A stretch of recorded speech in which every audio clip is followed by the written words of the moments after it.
If you're a healthcare professional thinking about moving into tech, the hardest part usually isn't learning new skills. It is the fear that you would have to throw away years of training, accept a step backward financially, or even start over from scratch. Especially if you're already earning a solid income and can't afford a reckless career move. What most people don't realize is that healthcare professionals don't struggle with a transition because they lack ability. They struggle because they approach it in the wrong order. I know this because I trained and worked as a clinical pharmacist before transitioning into software engineering, and today I work at the intersection of healthcare and technology as a health informatics specialist. In this video, I'm going to show you a structured way to transition into tech by building on what you already know and the one phase that determines whether this process feels like a gamble or a controlled, evidence-based move. For many professionals, this tension shows up 5 to 10 years into a healthcare career. You did what you were supposed to do. You invested years into education. You built real expertise. You earn a stable income. But over time, the growth path begins to feel narrow. And because your life is already stable, the idea of switching careers doesn't feel exciting. It rather feels irresponsible. So most people stay. And not because they are fulfilled, but because the alternative feels unclear. The real issue isn't ability or intelligence.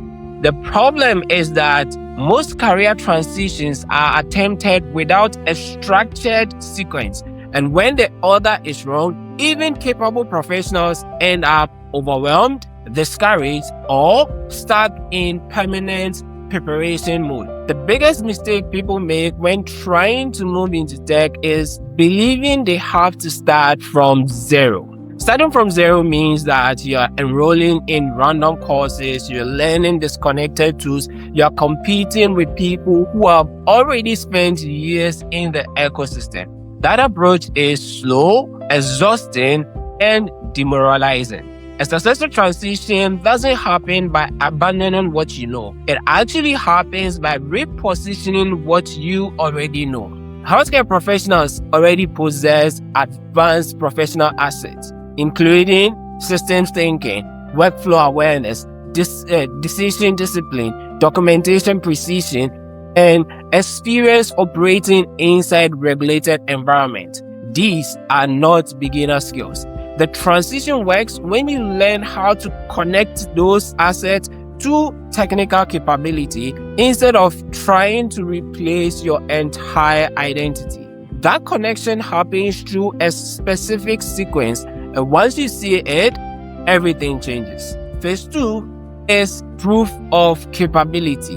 This phase is public.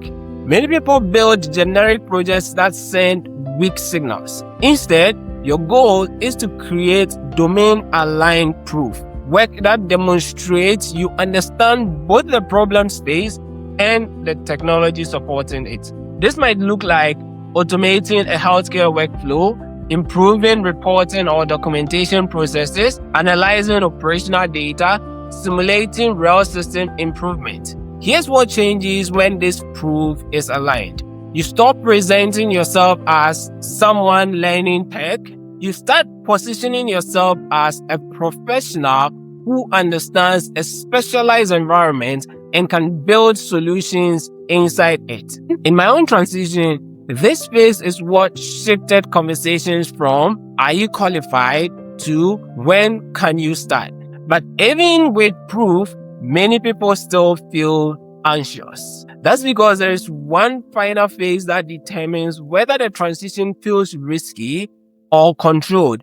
The phase most people skip is the parallel income phase. This phase is where fear disappears, and instead of quitting your job and hoping everything works out, you begin applying your new capabilities in a low-risk, real-world environment. Things like small internal projects, consulting or contract work, process improvements, early-stage opportunities that generate measurable value and hopefully even some income.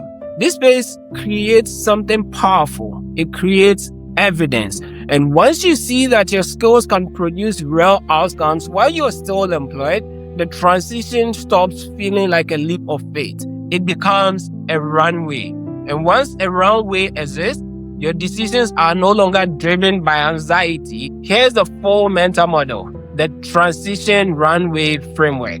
Your goal is not to jump careers suddenly. Your goal is to build a runway. Step 1, skill bridge. As we've discussed, connect your existing expertise to targeted technical capability. Then step 2 is proof of capability. This is where you create visible demonstration that show how you combine skills and create value. Then step 3 is parallel income phase, where you apply those capabilities in real-world situations while maintaining financial stability. Then step 4 is a career switch. Transition fully after momentum already exists. When you follow this sequence, the transition stops being a gamble. It becomes a structural evolution. In my specific case, when I decided to transition from pharmacy to software engineering, I started learning how to code. I built various projects. Eventually, I was able to sell some of the projects, including a pharmacy management software that I sold to several pharmacies. And I started making money that was even equivalent to my salary as a pharmacist. So in that case, I was able to find or generate evidence that is somewhat convincing. So I moved with momentum because I had seen proof that what I was trying was working, and that is when I was able to move despite all the challenges that you face on the journey. For many people, this transition isn't about leaving healthcare entirely. It's about expanding what's possible. That might mean 1, geographic flexibility, 2, remote work options, 3, broader income pathways, or you want to help solve healthcare problems from the technology side. So some professionals move into digital transformation roles within healthcare systems. Others join health technology companies, and some others also build independent ventures. The destination varies, but the principle stays the same. When domain expertise is combined with technical capability, entirely new career dimensions open up.